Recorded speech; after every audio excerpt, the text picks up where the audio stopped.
into the scriptures. Isn't that ironic? We've got living prophets, we've had them for 200 years, and we're ignoring them. But boy, when the critics come at us, woo, maybe we better look at this stuff. Kind of ironic, isn't it? So I love the idea of being able to present to you information on steel in the Book of Mormon. I've been talking long enough about it. Now it's time to begin talking about it. And I brought a lot of sources, but here's the thing. When a question is asked, I'm here to tell you sometimes it takes years to find out the answers. And that's okay, but I'll tell you what, it's not easy. It's simple to ask a 10-second question, and sometimes it takes 10 years of work. And I mean by studying the archaeologists and the ethnologists and the ethnobiologists and the chemists and the astronomers. It's just amazing. The one interesting thing about Mesoamerica at this point. Now, I am one of those who accept the limited geographical theory, the LGT is what they call it, where I really do believe that the main events of the Book of Mormon occurred in Mesoamerica. Joseph Smith in the Times and Seasons said Lehi landed on the Isthmus of Darien. That is right on that small part of Panama, just as it curves to get ready to go around back down to South America. I'll show you a map of it. I've got lots of stuff with me today. So, this idea of studying the cultures, and cultures in the plural, there were dozens of them here in America. This idea of studying the Mesoamerican archaeology, where are we right now with it?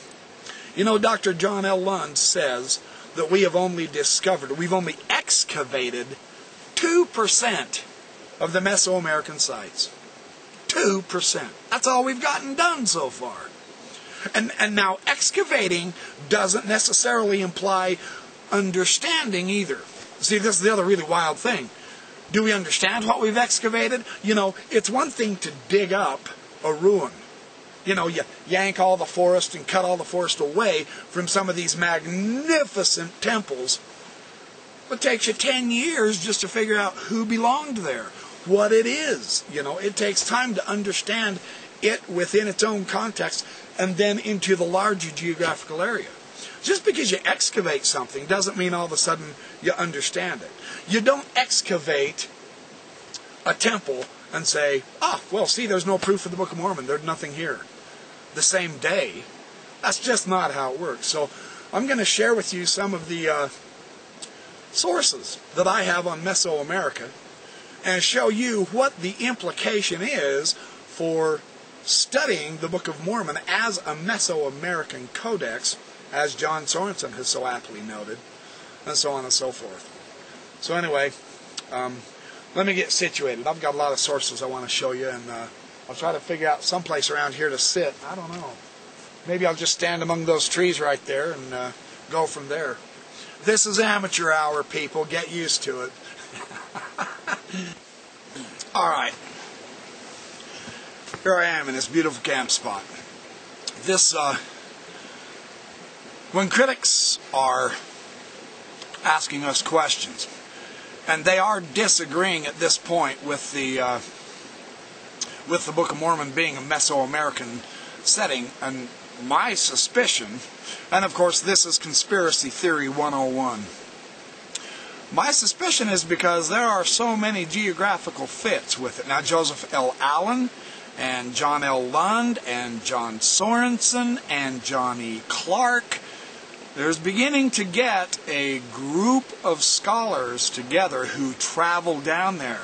They take lots of photographs. They are studying the topography and the geography and so on and so forth. And this is very interesting, the connections they're finding in respect to when Catherwood and Stephens, when Joseph Smith got their book, it was in 1842, 43, 44. After they had traveled down there, Joseph Smith said it might not be a bad plan to compare those Nephite ruins with the Book of Mormon. He said they were the Nephite ruins down there in Mesoamerica. So that's where we're looking at this point. Well, the problem is, what about Mesoamerican archaeology? Why haven't we found the city of Zarahemla yet? I have shocking news for you. we might have found the city of Zarahemla yet. Were you aware of that? The thing is, we don't know what those ancient names of those ruins and cities were. What we have is the Spanish names. El Mirador. You know, Richard Hansen is the archaeologist who's been working on El Mirador. And his work has taken the dating of the Mayan back all the way back to 600 BC. He's changed the picture dramatically because of his marvelous discoveries. What are we up against? Are the critics willing to come to an understanding of the current status of Mesoamerican knowledge and information and archaeology? Or are they going to continue just simply criticizing that there's nothing in favor of the Book of Mormon? The blunt fact is, there really is a lot of information in favor of the Book of Mormon. And I'm going to show you some of that. This text right here, Breaking the Maya Code by Michael D. Coe. Now, anybody who studies Mesoamerica is going to recognize that name, Michael D. Coe. Have you critics read this book yet? Breaking the Maya Code, Thames and Hudson.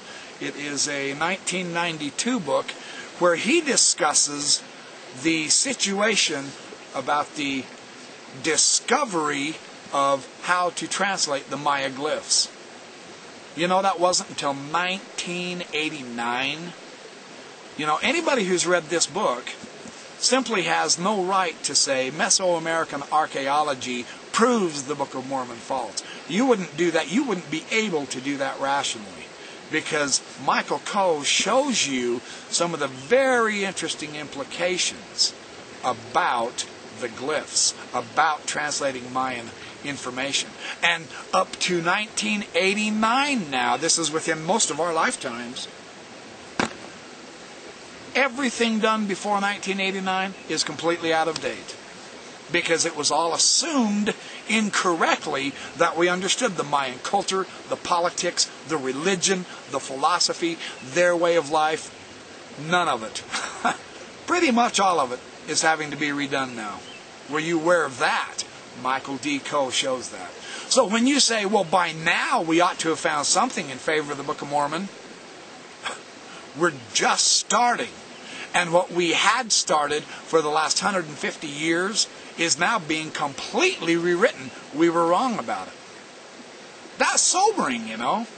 We're making progress, but not near as fast as the critics want it. But who cares? It's not up to the critics to tell the archaeologists how fast to dig and interpret, is it? You know? Have the critics bothered yet to read Frank Waters? This is another very interesting book, Mexico Mystique, The Coming Sixth World of Consciousness. Now, Frank Waters is the one that also wrote the book of the Hopi, where he explored the Hopi Indian rituals and their rock carvings and some of their legends and myths and their history and their inner core religious shamanic teachings. Stunning text. So is this one, Mexico Mystique. This kind of gets inside the religious mindset of the ancient Americans. Are you critics aware of that book? Have you read that book? Yes? No? Another text that shows us that we have a long way to go is this one, by Linda Sheely and David Friedel. A Forest of Kings, the Untold Story of the Ancient Maya. She published this in 1990. Now, this was just shortly after the glyphs were beginning to be translated. And, of course, Linda Sheely is the big name of translating Mayan glyphs. There's a whole text, 500 pages, of showing how the glyphs came to be translated, what they mean, the dynastic rulers, the actual history that the glyphs contain, and the wars and the problems that the Mayan had. Brand new information, outdating everything we thought we knew up to 1990. Have you critics bothered to read this text yet? There are 3 texts right now. This is all information from the archaeologists and historians themselves that you have to be in touch with before you can even logically begin to approach the issue of how does archaeology relate with the Book of Mormon.